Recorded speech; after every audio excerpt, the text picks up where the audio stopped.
Good morning. So today I will explain equation of plane passing through the intersection of two planes. देखिए दो plane जब आपस में जहाँ काटते हैं वहाँ एक लाइन बनती है, एक लाइन पे काटते हैं, ठीक है।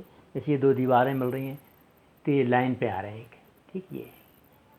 तो इसी तरह से दो प्लेन एक लाइन पे का और उस लाइन से इनफाइनाइट प्लेन जैसे ये कॉपी को देखिए, एक प्लेन ये एक प्लेन ये है, दोनों के प्लेन के इंटरसेक्शन से कई प्लेन जा सकते हैं। एक प्लेन ये जा रहा है, ठीक है, और ऐसे जा सकते हैं, ये इनफाइनाइट प्लेन जा सकते हैं।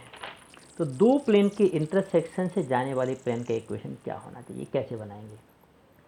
मान लो कि एक प्लेन ये है, इस वेक्टर फॉर्म में दिया है, तो r dot n1 d1 normal form में, और दूसरा है r डॉट n2 d2। चलिए ये दो प्लेन के इंटरसेक्शन से जाने वाला है। तो अब मान लो इनका इंटरसेक्शन ये एक लाइन है, तो इस पर कोई पॉइंट होगा, वो इस प्लेन को भी सेटिस्फाई करेगा, इस प्लेन को भी सेटिस्फाई करेगा। Let that point is t is the position vector of any point which lie on the intersection of the both plane। दोनों प्लेन के इंटरसेक्शन पे लाई करता है t, जिसका पोजिशन वेक्टर t है। तो t इसको भी सेटिस्फाई करेगा, t dot n1 d1 t dot n2 d2। तो अब दोनों प्लेन को प्लेन 1 प्लस लैम्डा प्लेन 2 को यदि हम ऐड करें तो t कॉमन लिया अपन ने, n1 plus lambda n2 d1 plus lambda d2, और ऐसा करने से दो वेक्टर के प्लस से बना एक वेक्टर ही आया, और d1 plus lambda d2 d आया, इससे बना एक प्लेन। ये भी एक क्या है, एक प्लेन का ही इक्वेशन है। मीन्स इस t dot n1 plus lambda n2 equal to d1 plus lambda d2 एक प्लेन का इक्वेशन बन गया। ये उस प्लेन का इक्वेशन है जिस पर t लाई करता है। For different value of lambda you will get different plane, ठीक है। अब t तो एक आर्बिट्रेरी पॉइंट है, तो t को हम r से रिप्लेस कर दे रहे हैं, तो हमारा इक्वेशन बन गया r dot n1 plus lambda n2 equal to d1 plus lambda d2। अब होगा क्या, जैसे क्वेश्चन आएगा आपको, ठीक, क्वेश्चन आ गया जैसे आपको एक प्लेन ये है r dot i plus j plus 6 equal to 6, i r dot 2i plus 3j plus 4 k equal to -5, ये n1 है, ये n2 है, ये d1 है, d2 है। ऐसा प्लेन निकालो जो इन दोनों के इंटरसेक्शन से जाता हो और पॉइंट 1 1 1 से पास होता है। ये पॉइंट इसलिए दिया है ताकि हम पर्टिकुलर प्लान निकाल सकें, बिकॉज दो प्लान के इंटरसेक्शन से इन्फाइनाइट प्लान जा देंगे, तो वो वाला प्लान जो इनके इंटरसेक्शन से जाता हो साथ ही साथ इस पॉइंट से जाता हो, means to find lambda, this will help. तो देखिए हमारा इक्वेशन होता है r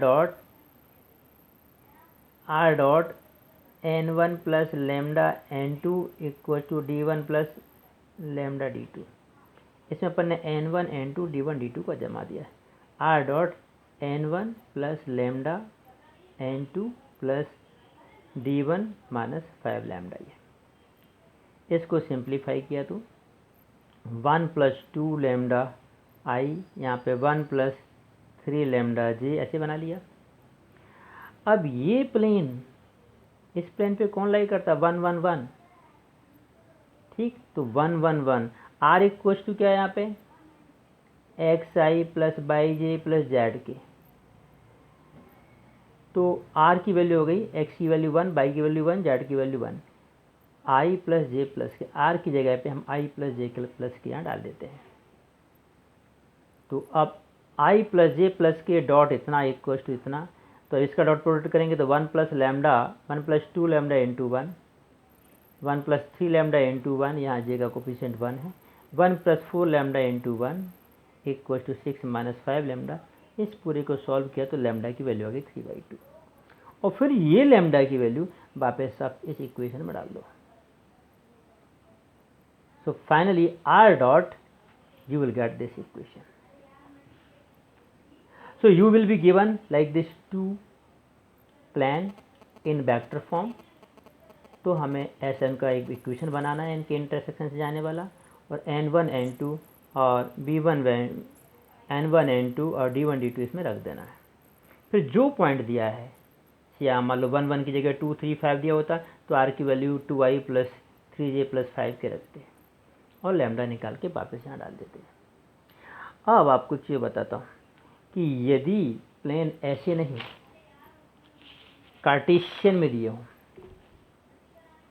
a1x b1/c1z = d1, a2x b2/c2z = d2, और फिर इनके इंटरसेक्शन से जाने वाला प्लान निकालना है, तो उस प्लान का आपको लिखना पड़ेगा equation of the plan passing through the intersection of first and second, first plan plus second plan lambda into second. ये d1 इस तरफ ट्रांसफर कर लेंगे -d2, तो पूरा प्लान प्लस लैम्डा इंटू पर। अब ये इस तरफ ले जाएंगे तो यहाँ क्या हो जाएगा 0, तो मतलब इतने की वैल्यू 0 प्लस लैम्डा 0 = 0 सेटिस्फाई कर रहा है, और ये एक इक्वेशन बनेगा। ठीक है, तो ये भी एक उस प्लान का इक्वेशन है जो इन दोनों के इंटरसेक्शन से जा रहा है। मतलब आपको क्या करना है, पहले प्लान को प्लस लैम्डा इंटू दूसरे प्लान को लिख देना है =0। फिर उसके बाद जो कंडीशन दी कि ये इस पॉइंट से जाता है उस पॉइंट से जाता है, उस पॉइंट से अपने इसको सेटिस्फाई करा लेंगे। फॉर एग्जाम्पल एक पॉइंट ये दिया है 9th क्वेश्चन आपकी बुक का, -3x - y + 2z - 4 = 0, x + y + z - 2 = 0। इन दोनों के इंटरसेक्शन से जाने वाला प्लान निकालो। तो हमने पहला प्लान लिखा प्लस लैम्डा दूसरा प्लान लिखा, फिर इसको अरेंज कर दिया 3 + 1 lambda = x -1 + 1 lambda into y like this बना दिया। अब ये 2 2 1 से जाता है तो x/z की जगह x की जगह 2, y की जगह 2 और z की जगह 1 रख दिया। तो फाइनली रखने से हमारी लैम्डा की वैल्यू आ गई -2/3। फिर ये वैल्यू लैम्डा की वैल्यू 2/3 इस इक्वेशन में जो हमने कॉमन इक्वेशन बनाया था यहाँ पर, ये यहाँ लैम्डा की वैल्यू डाल दी, और लैम्डा की वैल्यू डालने के बाद जो इक्वेशन बना दैट इज दिस वन। तो एक्सरसाइज 11.3 का एनसीईआरटी का क्वेश्चन नंबर 9, 10, 11 होमवर्क है, आपको इसको इससे ही करना है। हम आगे की बात बताते हैं आपको। कोप्लानरिटी ऑफ टू लाइन्स, दो लाइन यदि एक ही प्लान पे है तो उसकी क्या कंडीशन होगी, कैसे चेक करेंगे कि दोनों लाइन एक ही प्लान पे है। मान लो ये प्लान है पूरा, इस पे दो लाइन है, r = a1 + लैम्डा b1 और दूसरी है r = a2 + लैम्डा b2। जहाँ a1 a2 क्या है, लाइन के पॉइंट, और b1 b2 क्या है, पैरेलल वेक्टर। तो देखिए हमने क्या किया, यदि दोनों एक ही पॉइंट पे हैं तो इसके a2 और a1 को मिलाएं तो एक लाइन सेगमेंट बना इस प्लान पर, दैट इज a2 - a1। और ये b1 ये b2, b1 b2 इन दोनों के पैरेलल है। ठीक है, तो ये दोनों भी इन दोनों वेक्टर का क्रॉस प्रोडक्ट करें तो वो कैसा आएगा, इस प्लेन पर परपेंडिकुलर वेक्टर आएगा, है कि नहीं। तो वो परपेंडिकुलर वेक्टर a1 a2 पे भी क्या होगा, a2 - a1 पे भी क्या होगा, परपेंडिकुलर होगा। मीन्स b1 क्रॉस b2 इस प्लेन पे परपेंडिकुलर है और a2 - a1 इस प्लेन का एक पॉइंट है, तो इसमें ये रिलेशन होगा a2 - a1 into b1 cross b2 dot b1 cross b2 = क्या आना चाहिए, 0। b1 cross b2 perpendicular vector है और a2 - a1 इस प्लेन पे वेक्टर है। यदि तो ये b1 क्रॉस b2 इस प्लेन पे परपेंडिकुलर है तो a2 - a1 पे भी परपेंडिकुलर होगा। तो कंडीशन बन गई a2 - a1 dot b1 cross b2 = 0।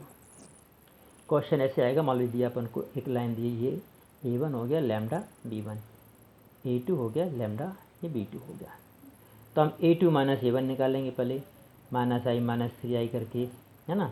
a2 - a1 निकाला तो आया -2i + j और 0 के तो कट जाएंगे। b1 क्रॉस b2 निकाल दिया अपन ने, b1 क्रॉस प्रोडक्ट से b1 क्रॉस b2 का अपन निकालना जानते हैं, i j k a1 b1 c1 a2 b2 शुरू करके b1 क्रॉस b2 आया। अब इसका और इसका डॉट प्रोडक्ट करो तो फाइनली सॉल्व होके आएगा 0 आ गया, तो ये डॉट प्रोडक्ट, ये दोनों लाइन कैसी है, कोप्लानर है। इसी में यदि लाइन ऐसी दी गई है x - x1 यानी कार्टेशियन फॉर्म में दी है, तो ये है x + 3 मतलब x - -3 मतलब x1 क्या हुआ -3, y1 क्या हुआ -1, z1 क्या हुआ -5, और ये क्या हुई a1 b1 c1। x - -1 x2 क्या हुआ -1, बाई टू क्या होगा -2, Z2 क्या होगा -5, और ये हुआ A2 B2 C2। तो हम ऐसे केस में ये दोनों लाइन को प्लानर हैं, तो इस डिटर्मिनेंट की वैल्यू क्या होगी 0। Means x2 - x1 y2 - y1 z2 - z1 a1 b1 c1 a2 b2 c2 से बनने वाले डिटर्मिनेंट की वैल्यू क्या होगी 0। हम जमा देंगे x2 - x1 means -1 -3 means +3 -1 +3 means 2, ऐसे करके y2 - y1 करके ये सब निकाल दिए यहाँ पर a1 b1 c1 a2 b2 c2 यहाँ जमा दिए, और इसको सॉल्व करके देखो तो 0 आएगा। तो ये दोनों लाइन कैसी हो गई कोप्लानरिटी। तो हमने आपको इंटरसेक्शन ऑफ टू प्लान बताया और कोप्लानरिटी बताया। मेरे पास बहुत सारे डाउट्स भी आ रहे हैं, काव्या जी हमें आपके डाउट्स याद हैं, अब कल आपके ही डाउट्स का नंबर है, डोंट वरी, हम उन्हीं को सॉल्व करेंगे। पहले इस एक्सरसाइज को किसी तरीके से हम खत्म करें। एंगल बिटवीन टू प्लान, दो प्लान के बीच का एंगल। अब देखिए मान लो कि एक प्लान ये है और एक प्लान ये है, दोनों के बीच क्या एंगल है? दोनों के बीच वही एंगल होगा जो इनके नॉर्मल के बीच होगा, ठीक है। तो हम इनके नॉर्मल के बीच का एंगल निकाल लेते हैं। मान लो एक प्लेन है r.n1 d1, एक है r.n2 d2, तो n1 n2 के बीच का एंगल हम निकाल लेते हैं। तो दो वेक्टर के बीच का एंगल फॉर्मूला क्या होता है? cos थीटा कुछ होता है a.b upon mod of a mod of b, तो हो जाएगा n1.n2 upon mod of n1 mod of n2, ठीक है। या फिर कार्टेशियन फॉर्म में दिए, स्टेप दिए a1x d1/c1z a2x b2, तो cos थीटा का फॉर्मूला ये होता है a1 a2 plus b1 b2 plus c1 c2 upon root work a1 square b1 square c1 square a2 square b2 square c2 square. ऐसे करते हैं, ठीक है। चलिए तो अभी हम रुक जाते हैं। Question number 12 of exercise you have to use this formula, for question number 13 you have to use this one, okay. अब distance of a point from a plane, किसी प्लान की किसी पॉइंट से डिस्टेंस, मान लो एक प्लान है, point है x1 y1 z1, और ये प्लान है ax b/c/z plus d equal to 0। तो इसके हमने डेरिवेशन नहीं समझा है बिकॉज टाइम की कमी की वजह से, तो हालांकि इसी लाइन में हम समझे ही थे इस तरीके से। तो ax1 plus by1 plus c/z1 plus d यहाँ रखना upon √a² plus b² plus c² equal to 0।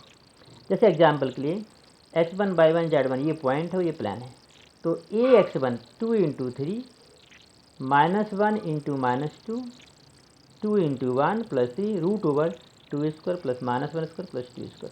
इसको सॉल्व करेंगे, that will be distance, okay. Okay, so these questions you have to solve. Find the angle between, angle के फॉर्मूले से, इस वाले फॉर्मूले से सॉल्व करना है इसको। दूसरे वाले क्वेश्चन नंबर 13 में ऐसे कार्टेशियन फॉर्म में दिए, means you have to follow this equation. And third में distance of point from any plane, तो इस वाले फॉर्मूले से सॉल्व करना है। एंड ये क्वेश्चन जो दिए हैं इंटरसेक्शन ऑफ टू प्लान, इससे और आर.डी. शर्मा के ढेर सारे एग्जाम्पल्स आप अटेम्प्ट करो, जितने आप कर सकते हो, ठीक है। तो इन सब को आप कंप्लीट करेंगे। Many of you are just giving attendance, not watching videos. कभी 4 व्यू आ रहे हैं, कभी 3 व्यू आ रहे हैं, और पता ही नहीं चल रहा। तो ये जो चालाकी कर रहे हैं, तो आपकी जिम्मेदारी है, बाद में आप पूछेंगे तो फिर आपको हम जिम्मेवार नहीं होंगे, ठीक। कुछ स्टूडेंट्स डाउट्स पूछ रहे हैं, तो कल हम उनके डाउट सॉल्व करेंगे और इससे रिलेटेड एक्सरसाइज करेंगे। कल हो सकता है हम लाइव क्लास भी ले सकते हैं, बी रेडी फॉर दैट। अब मैं सीरियस रहूँगा, मैं एक एक को देखूँगा कितना क्या कर रहे हैं आप। Okay, thank you very much.